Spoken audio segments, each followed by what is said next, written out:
Hello guys, TKG's here. Today, I'm going to create some content related to one of my favorite games, Limbus Company. In fact, this is the game I've wanted to make a video about for a long time, so I'm really excited to finally present one of the videos projects I've always dreamed of doing. Anyway, let's get started right away. This is the cover for those considering starting Limbus Company. I will summarize the core aspect of the game, including the overall tone of story, the payment structures, and the most efficient method for progressions. Also, please keep in mind that this cover is based on my own early experience, so my approach might be different from the methods others have used. First, the story and visual. This game is rated for mature audience. It goes beyond simple high stakes. It explicitly depicts dark atmosphere story. However, it is not just a slasher. It features a complex narrative structure that highlights emotion and humanism within the hopeless dystopian world. While plots sometimes utilize a typical cliché, it twists them or execute them reliably to enhance immersions.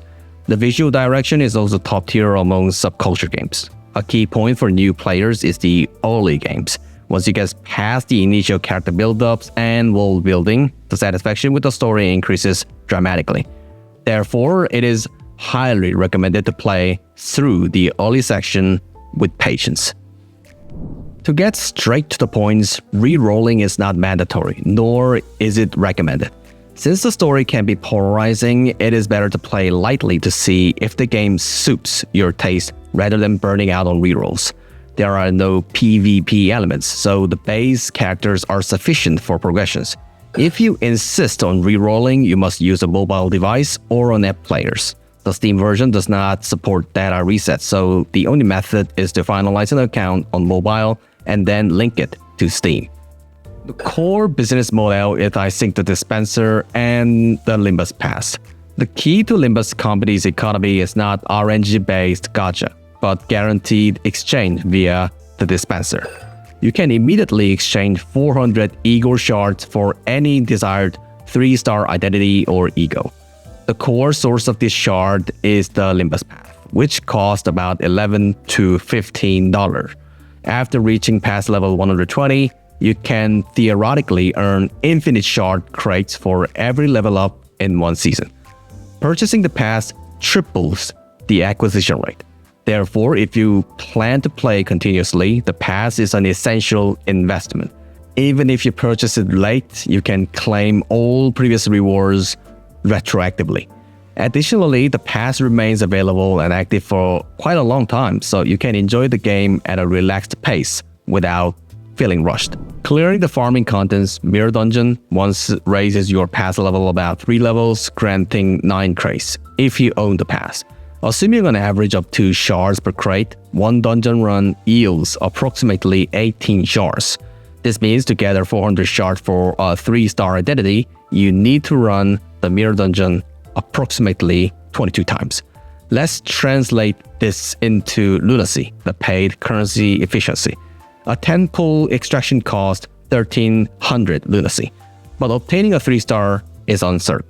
On the other hand, if you use lunacy to refuel stamina twice a day to craft entry modules, approximately 1100 lunacy secures enough modules for 22 dungeon run. Therefore, rather than relying on RNG with 1300 lunacy, using 1100 lunacy to refuel energy and grind the dungeon is the most economic method to guarantee a 3-star identity. The priority for acquiring identities. To get straight to the point, identity release in the current season are the top priority, including Walpurgis Knight units. The system is designed so that the current season identities cannot be purchased via the dispenser in the immediately following season. Due to the so-called season skip system, if you miss Season 1 identity, you cannot obtain it in Season 2. It will only reappear in the dispenser in Season 3. In short, if you miss them now, you must wait a long time for them to return. Therefore, securing current season identity first is the most efficient strategy. For specific performance tier list, please refer to the strategy site link in the pinned comment. While various concepts exist, the core of the efficiency-focused meta is a Rupture deck. The reason is clear. It offers the fastest clear speed for the Mirror Dungeon. The primary farming content's identity with the leaf-shaped icon on their skills are Rupture-related unit. If you desire rapid progression, prioritizing a Rupture team is recommended. However, if clear speed is not a concern, normal difficulty can be cleared with any composition you prefer. By the way, for the new players, the most important rule is to push the story until you hit the wall. High-efficiency game contains unlocks based on your story progressions. Do not get distracted early on. Clearing the main story from the one until combat becomes too difficult is the fastest shortcut to unlocking the contents and progress.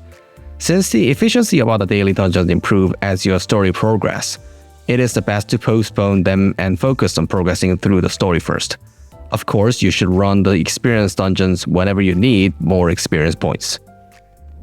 Finally, one of the most frequent questions I receive is Limbus company truly worth the hype? And what is its future outlook? Honestly, since this is largely a matter of personal preference, it is difficult to give a definitive answer. However, if you're asking, is it performing better than other games? While I usually avoid making direct comparison with specific numbers, but I believe showing you the data is the most effective answer in this case. Just looking at this, the answer seems self-evident, doesn't it? To avoid unnecessary conflict by comparing it to other specific genre, let's simply look at the Korean games or Korea-related titles currently serviced on Steam. Even within this category, you can see that the difference in metric is quite significant. Of course, each game has a different direction and unique characteristics, making direct comparisons somewhat weird. Nevertheless, it is an undeniable fact that there is a considerable gap in the numbers. Furthermore, since the current gameplay loop and content style can be polarizing, the only absolute certainty I can offer is this: you have to play it to know. Well, that is all for today's videos. Thank you very much for watching. The weather is getting cold, so please be careful not to catch a cold. I wish you all have a wonderful day.